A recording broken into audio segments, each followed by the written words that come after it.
आजकाल बद्धकोष्ठता, गॅस, अपचन या तक्रारी इतक्या सर्रास ऐकू येतात की आपण त्यांना गृहीत धरू लागलो आहोत. हो, जणू काही धावपळीच्या आयुष्याचा हा अविभाज्य भागच आहे. पण एका संशोधनानुसार तब्बल 80% आजारांची सुरुवात पोटातून होते. हे ऐकल्यावर मात्र थोडं थांबून विचार करायला हवा. अगदी खरंय.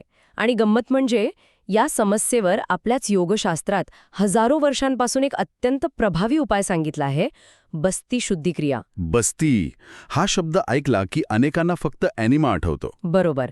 पण बस्ती ही केवळ शारीरिक स्वच्छतेची प्रक्रिया नाहीये. ती शरीरातील प्राणशक्तीला संतुलित करणारी एक सखोल साधना आहे. आणि म्हणूनच आज आपण याच साधनेच्या मुळाशी जाणार आहोत. हठयोगाचे प्राचीन ग्रंथ काय सांगतात, आयुर्वेद याकडे कसं पाहतो, निसर्गोपचार आणि अगदी आधुनिक शरीरशास्त्र. हो, या सगळ्यांच्या चष्म्यातून बस्तीक्रिया नक्की कशी काम करते हे आपण समजून घेणार आहोत.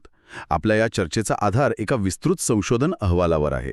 चला तर मग सुरुवात करूया. नक्की. सुरुवात इथून करूया की योगामध्ये या शुद्धीच्या कल्पनेला इतकं महत्त्व का दिलं आहे. षटकर्म नावाची एक संकल्पना आहे, ती नेमकी काय आहे? हां, हठयोगामध्ये शरीराची कल्पना एका घटासारखी केली आहे, म्हणजे एका मातीच्या मडक्यासारखी. अच्छा, घट. हो. आता विचार करा, जर मडकं कच्चं असेल, आतून बाहेरून स्वच्छ नसेल, तर त्यात ठेवलेलं पाणी शुद्ध राहील का? नाही, अजिबात नाही. तसंच प्राणशक्ती टिकवून ठेवण्यासाठी आधी हा घट शुद्ध करणं आवश्यक आहे. यालाच घटशुद्धी म्हणतात. म्हणजे प्राणायामासारख्या उच्च साधना करण्याआधीची ही एक पूर्वतयारी झाली. अगदी नेमकेपणाने सांगितलं. हठयोग प्रदीपिकेत तर स्पष्ट म्हटलं आहे की ज्यांच्या शरीरात मेद म्हणजे अतिरिक्त चरबी आणि कफ दोष वाढलेला आहे, त्यांच्यासाठी प्राणायामाच्या आधी षटकर्म करणं अनिवार्य आहे. त्याला पर्याय नाही. आणि षट म्हणजे 6. तर या 6 क्रिया कोणत्या? हो, षटकर्म म्हणजे 6 शुद्धिक्रियांचा संच. धौती, बस्ती, नेती, त्राटक, नवली आणि कपालभाती. प्रत्येक क्रिया शरीराच्या एका विशिष्ट भागासाठी. अगदी जसं नेती नाकासाठी, त्राटक डोळ्यांसाठी. आणि यातलीच एक महत्वाची क्रिया म्हणजे बस्ती, जी खास करून मोठ्या आतड्याच्या म्हणजे कोलनच्या शुद्धीसाठी आहे. आपल्या शरीराचं इंजिन असलेल्या पचनसंस्थेसाठी. बरोबर. जर या इंजिनमधला कचरा म्हणजे टाकाऊ पदार्थ वेळेवर बाहेर पडले नाहीत, तर ते आतल्या आत सडू लागतात. आणि यातून जी विषारी द्रव्य तयार होतात त्याला आयुर्वेद आम असं म्हणतो. आम? हो. गाडीच्या इंजिनमध्ये जसं खराब ऑइलमुळे चिकट थर जमा होतो आणि इंजिनची कार्यक्षमता कमी होते की नाही, तसंच या आममुळे शरीराचं होतं. बस्तीक्रिया हा चिकट जुनाट आम मुळापासून काढून टाकते. हे खूपच महत्वाचं आहे. आता बस्ती या शब्दावरच येऊया. याचा नेमका अर्थ काय आणि तो कुठून आला? संस्कृतमध्ये बस्ती या शब्दाचा मूळ अर्थ आहे ओटीपोट किंवा मूत्राशय म्हणजे ब्लॅडर. अच्छा. जुन्या काळी द्रव आतड्यात घालण्यासाठी प्राण्यांच्या मूत्राशयाचा पिशवीसारखा वापर केला जायचा. त्यावरून या क्रियेला बस्ती हे नाव मिळालं. अच्छा, म्हणजे मावामागे असा इतिहास आहे. पण या क्रियेमागचं मूळ तत्वज्ञान काय आहे? या क्रियेचं मूळ तत्वज्ञान एका वाक्यात सामावलेलं आहे. शुद्ध आतडे म्हणजे स्थिर वात व सुदृढ आरोग्य. वात? हो.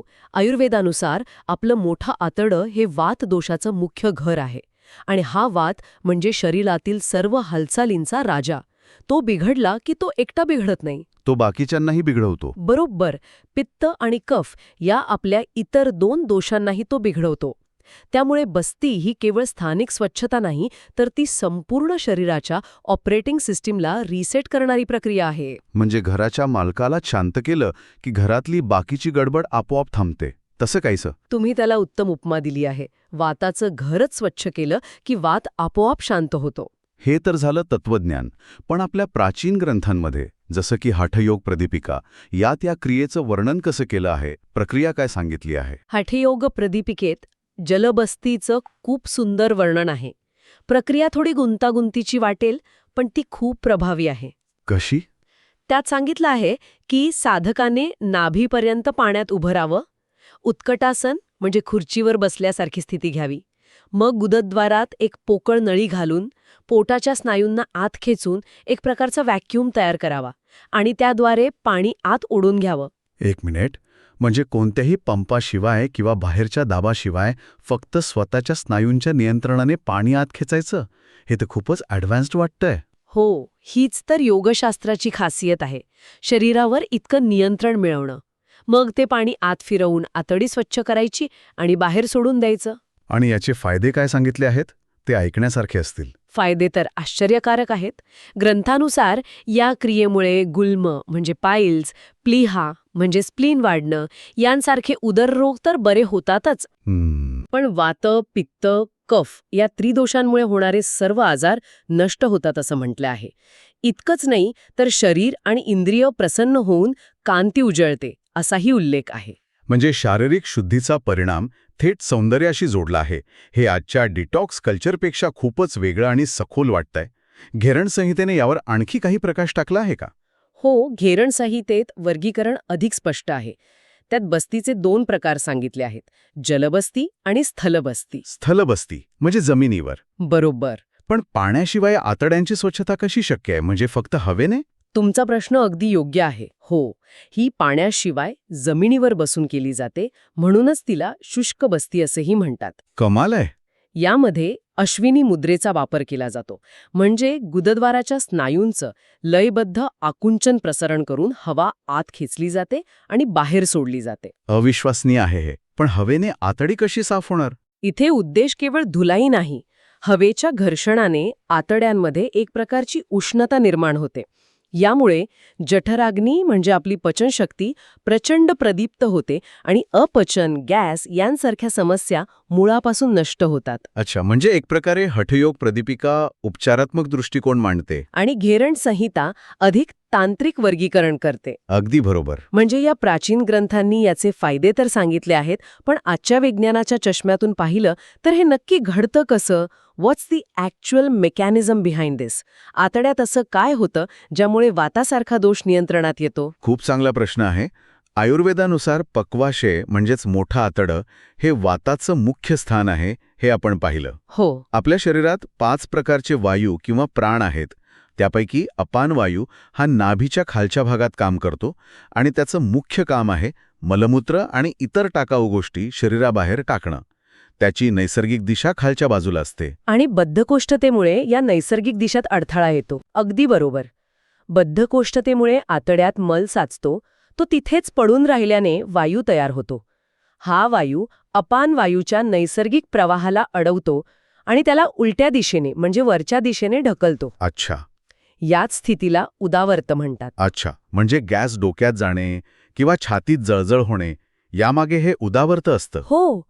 डोकेदुखी, अस्वस्थता, मानसिक चंचलता या सगळ्याचं मूळ या बिघडलेल्या अपान वायूत आहे. इथेच बस्तीची भूमिका अत्यंत महत्वाची ठरते. ती कशी? बस्ती क्रियेमुळे तो साचलेला मल आणि वायू शरीराबाहेर ढकलला जातो, ज्यामुळे अपान वायूचा मार्ग मोकळा होतो. तो पुन्हा आपल्या नैसर्गिक खालच्या दिशेने वाहू लागतो. आणि याचा परिणाम फक्त पोटापुरता मर्यादित राहत नाही असं वाटते. नाही, अजिबात नाही. इथेच एक खूप सूक्ष्म पण महत्वाची गोष्ट घडते. जेव्हा अपान वायू संतुलित होतो तेव्हा त्याचा थेट सकारात्मक परिणाम प्राणवायूवरही होतो, जो शरीराच्या वरच्या भागात काम करतो. अगदी. प्राण आणि अपान यांचं संतुलन म्हणजेच ऊर्जेचं संतुलन. म्हणूनच बस्ती क्रिया झाल्यावर फक्त पोट साफ झाल्यासारखं नाही, तर संपूर्ण शरीर हलकं आणि ऊर्जावान वाटतं. हे अविश्वसनीय आहे. म्हणजे आपण जेव्हा म्हणतो की चिंतेने पोटात गोळा आला किंवा आनंदाने पोटात फुलपाखरं उडतायत, तेव्हा तो केवळ भाषेचा अलंकार नाही, तर त्यामागे खरोखर विज्ञान आहे का? अगदी. तोच हा गट ब्रेन ॲक्सिस. आधुनिक विज्ञान आता हे मान्य करतं की आपलं आतडं हा आपला दुसरा मेंदू आहे. दुसरा मेंदू? हो. त्याला एंटेरिक नर्वस सिस्टम असं म्हणतात. आतड्यात गडबड झाली की त्याचा थेट सिग्नल मेंदूला जातो आणि आपली मनस्थिती बदलते. बद्धकोष्ठता असलेल्या व्यक्तींमध्ये चिडचिड, चिंता आणि नैराश्य जास्त प्रमाणात दिसण्याचं कारण हेच आहे. आणि बस्तीमुळे आतड्यांची स्वच्छता झाली की सेरोटोनिन नावाच्या हॅपी केमिकलचं उत्पादन सुधारतं. जवळपास 90% सेरोटोनिन आपल्या आतड्यात तयार होतं. त्यामुळे आतडं स्वच्छ झालं की मन आपोआप शांत आणि स्थिर होतं. क्रिया झाल्यावर जी प्रसन्नता वाटते त्यामागचं हे वैज्ञानिक कारण आहे. हे ऐकल्यावर तर बस्ती आणि आधुनिक एनिमा यांची तुलना करणं किती चुकीचं आहे हे लक्षात येतंय. पण तरीही सामान्य माणसाच्या मनात हा गोंधळ असतोच. आपल्या स्रोतांनुसार या दोन्हींमध्ये नेमका काय फरक आहे? हा फरक समजून घेणं खूप महत्वाचं आहे. सगळ्यात मोठा फरक पाणी घेण्याच्या पद्धतीत आहे. एनिमामध्ये गुरुत्वाकर्षणाचा वापर होतो. म्हणजे पाण्याची पिशवी उंचावर टांगली जाते. हो, आणि नळीद्वारे पाणी आत सोडलं जातं. ही एक निष्क्रिय म्हणजे पॅसिव्ह प्रक्रिया आहे. शरीर काही करत नाही. आणि बस्तीमध्ये या उलट योगिक बस्तीमध्ये साधक स्वतः पोटातील दाब कमी करून म्हणजे एक प्रकारचा सक्शन पंप तयार करून पाणी आत ओढतो. ही एक अत्यंत सक्रिय, ॲक्टिव्ह प्रक्रिया आहे. याचा अर्थ यात स्नायूंचा खूप मोठा सहभाग आहे. निश्चितच. बस्तीच्या नियमित सरावाने पोटाचे आणि गुदद्वाराचे स्नायू बळकट होतात. या उलट वारंवार एनिमा घेतल्यास ते स्नायू नैसर्गिकरित्या काम करण्याची क्षमता गमावून बसतात आणि शिथिल होण्याची शक्यता असते. आणि उद्देशाचाही फरक असेलच. हो, दुसरा महत्वाचा फरक उद्देशाचा आहे. एनिमाचा उद्देश तात्पुरती मलशुद्धी एवढाच मर्यादित असतो, तर बस्तीचा उद्देश केवळ मलशुद्धी नाही, तर प्राणवायू आणि अपानवायूचं संतुलन साधून संपूर्ण शरीराला ऊर्जा देणं हा आहे. आणि पाण्याच्या पोचण्याचा आवाका यातही फरक असेल. हो, तोही एक महत्वाचा मुद्दा आहे. एनिमाचं पाणी सहसा मोठ्या आतड्याच्या खालच्या भागापर्यंतच पोचतं. पण जेव्हा बस्ती नवली क्रियेच्या साह्याने केली जाते तेव्हा ते पाणी मोठ्या आतड्याच्या अधिक वरच्या भागापर्यंत म्हणजे असेंडिंग कोलनपर्यंत पोहोचू शकतं.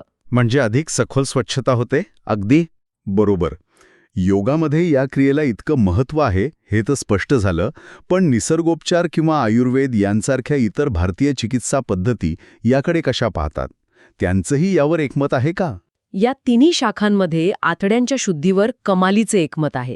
फक्त दृष्टिकोन थोडे वेगळे आहेत. निसर्गोपचाराचं तर मूळ तत्वच हे आहे की सर्व रोगांचं मूळ कारण शरीरात साचलेली घाण आहे. अच्छा. त्यांच्या मते चुकीच्या आहारामुळे न पचलेलं अन्न आतड्यांच्या भिंतींना चिकटून बसतं, ज्याला ते फिकल मॅटर म्हणतात. जसं पाण्याच्या पाईपमध्ये गंज जमा होतो की नाही, तसे हे थर आतड्यात जमा होतात. आणि त्यामुळे पोषक तत्व शोषण्याची क्षमता कमी होत असेल. अगदी बरोबर. निसर्गोपचारामध्ये एनिमा वापरून हे जुने चिकटलेले थर काढले जातात, ज्यामुळे शरीराचं डिटॉक्सिफिकेशन होतं आणि रक्ताभिसरण सुधारतं. आणि आयुर्वेदात तर बस्तीला अर्धचिकित्सा म्हणजे अर्धे उपचार असं म्हटलं जातं. हे तर थक्क करणार आहे. हे खरंच थक्क करणारं आहे, कारण या एका वाक्यातून तिचं महत्त्व अधोरेखित होतं. आयुर्वेदानुसार वातदोषाला शांत करण्यासाठी बस्तीपेक्षा श्रेष्ठ दुसरा कोणताही उपाय नाही. खरंच? हो. आणि तुम्हाला आश्चर्य वाटेल, आयुर्वेदानुसार जवळपास 80 प्रकारचे आजार केवळ वात बिघडल्यामुळे होतात, जसं की सांधेदुखी, अर्धांगवायू, निद्रानाश, त्वचेचा कोरडेपणा. या सगळ्यावर बस्ती हे ब्रह्मास्त्र मानलं जातं. मग योगिक बस्ती आणि आयुर्वेदिक बस्ती यात काय फरक आहे का? कारण आयुर्वेदात तर औषधी वनस्पतींचा वापर होतो. हो, आणि हा खूप महत्वाचा फरक आहे. योगिक बस्तीमध्ये प्रामुख्याने पाणी किंवा हवेचा वापर केला जातो. तिचा उद्देश शुद्धीकरण किंवा स्वच्छता हा आहे. तर आयुर्वेदिक बस्ती, जी पंचकर्माचा एक भाग आहे, ती उपचारात्मक आहे, क्युरेटिव्ह आहे. म्हणजे त्यात औषधी काढे किंवा तेल वापरतात. बरोबर. त्याचे मुख्य 2 प्रकार आहेत. एक आहे निरूह बस्ती, ज्यात औषधी काढ्यांचा वापर होतो. ही आतड्यातील दोष आणि आम यांना खरवडून बाहेर काढते. आणि दुसरी आहे अनुवासन बस्ती, ज्यात औषधी तेलाचा वापर होतो. वातदोष हा स्वभावाने कोरडा आणि रुक्ष असतो. त्याला शांत करण्यासाठी स्निग्धता म्हणजे तेलाची गरज असते. हे तेल आतड्यांमधने शोषलं जातं आणि संपूर्ण शरीराला पोषण मिळतं. याला सोप्या शब्दात कसं समजावून घेता येईल? आपण असं समजू शकतो की योगिक बस्ती ही गाडीची वॉशिंग आहे, तर आयुर्वेदिक निरूह बस्ती हे डीप क्लिनिंग आणि फ्लशिंग आहे, आणि अनुवासन बस्ती ही ऑइलिंग आणि सर्व्हिसिंग आहे, जी गाडीच्या प्रत्येक पार्टला पोषण देते. वॉशिंग विरुद्ध ऑइलिंग आणि सर्व्हिसिंग ही उपमा उत्तम आहे. आता एक व्यावहारिक प्रश्न मनात येतोय. ही क्रिया इतकी प्रभावी आहे, पण ती तितकीच गुंतागुंतीचीही वाटते. ती करताना कोणती सुरक्षितता आणि दक्षता बाळगायला हवी? हे घरी करण्यासारखं आहे का? तुम्ही खूप महत्वाचा मुद्दा मांडला आहे. ही चेतावणी अत्यंत आवश्यक आहे. ही क्रिया अत्यंत प्रभावी असली तरी ती योगतज्ञांच्या मार्गदर्शनाखालीच करावी. स्वतःच्या मनाने करू नये. अजिबात नाही. स्वतःच्या मनाने किंवा पुस्तक वाचून करण्याचा हा प्रकार नाही, विशेषतः सुरुवातीला. आणि काही विशिष्ट शारीरिक परिस्थितीत ही क्रिया करणं पूर्णपणे टाळायला हवं. कुणी ही क्रिया करू नये. गर्भवती स्त्रिया, ज्यांना पोटाचा अल्सर, कोलायटिस, हर्निया किंवा आतड्याचा कर्करोग आहे, त्यांनी ही क्रिया टाळावी. त्याचबरोबर ज्यांना रक्तस्राव होणारा मूळव्याध आहे किंवा तीव्र हृदयरोग आणि उच्च रक्तदाब आहे, त्यांनीही ही क्रिया करू नये. कारण यात श्वास रोखला जातो. हो, त्यामुळे हृदयावर ताण येऊ शकतो. आणि करताना काय काळजी घ्यायला हवी? काही साध्या पण महत्वाच्या गोष्टी आहेत, जसं की वापरण्यात येणारी नळी स्वच्छ आणि निर्जंतुक असावी. तिला तूप किंवा तेल लावणं आवश्यक आहे, जेणेकरून गुदद्वाराला इजा होणार नाही. पाणी कोमट, म्हणजे शरीराच्या तापमानाइतकंच असावं. आणि ही क्रिया नेहमी सकाळी रिकाम्या पोटीच करायची. अगदी. आणि क्रियेनंतर लगेच कामाला लागता येतं का? आहाराचं काय? हा खूप महत्वाचा मुद्दा आहे. क्रियेनंतर आतडी खूप संवेदनशील झालेली असतात, त्यामुळे लगेच जड जेवण किंवा मसालेदार पदार्थ खाऊ नयेत. काय खावं मग? पचायला अत्यंत हलका, स्निग्ध आणि पोषक आहार घ्यावा. खिचडी आणि साजूक तूप हा यासाठी सर्वोत्तम आहार मानला जातो. तो आतड्यांना आराम देतो आणि पोषणही करतो. तर मग या सगळ्या सविस्तर चर्चेचा आपण अर्थ कसा लावायचा? आजच्या या विश्लेषणातून काय सार निघतं? सार असं की बस्ती ही केवळ पोटाची स्वच्छता करणारी एनिमासारखी क्रिया नाही. ती मोठ्या आतड्याची सखोल शुद्धी करणारी, शरीरातील मुख्य दोष असलेल्या वाताला संतुलित करणारी आणि अप्रत्यक्षपणे मनाला शांत करणारी एक अत्यंत शक्तिशाली योगिक साधना आहे. आणि योग, आयुर्वेद, निसर्गोपचार या तिन्ही महान शाखांनी एकमुखाने निरोगी आयुष्यासाठी आतड्यांच्या शुद्धीलाच सर्वाधिक महत्त्व दिलं आहे, हे यातून स्पष्ट होतं. अगदी. आणि मला वाटतं आजच्या काळात जिथे आपली जीवनशैली आणि खाण्यापिण्याच्या सवयी वाताला सतत वाढवत आहेत, तिथे या क्रियेचं महत्त्व पूर्वीपेक्षाही खूप जास्त आहे की नाही? निश्चितच. पक्वाशयाची शुद्धी हेच खऱ्या अर्थाने आरोग्याचे प्रवेशद्वार आहे. आधुनिक जीवनशैलीमुळे वाढणाऱ्या वातविकारांवर मात करण्यासाठी बस्ती क्रियेकडे पाहण्याचा आपला दृष्टिकोन बदलण्याची गरज आहे. आजच्या चर्चेतून एक गोष्ट सूर्यप्रकाशा इतकी स्पष्ट झाली की आतड्यांचं आरोग्य हे आपल्या संपूर्ण शारीरिक आणि मानसिक आरोग्यासाठी किती महत्त्वाचं आहे. पण जाता जाता एक विचार मनात येतोय. आपल्या स्रोतांमध्ये उल्लेख आहे की अपानवायू केवळ मलविसर्जनावरच नाही, तर प्रसूती आणि मासिक पाळी यांसारख्या अत्यंत महत्त्वाच्या क्रियांवरही नियंत्रण ठेवतो. बस्ती क्रियेचा थेट परिणाम अपानवायूवर होत असल्यामुळे पचनाच्या पलीकडे जाऊन शरीराच्या या मूलभूत उत्सर्जन आणि निर्मिती प्रक्रियांवर या साधनेचे कोणते अधिक सूक्ष्म आणि अज्ञात परिणाम असू शकतील, यावर विचार करायला नक्कीच वाव आहे.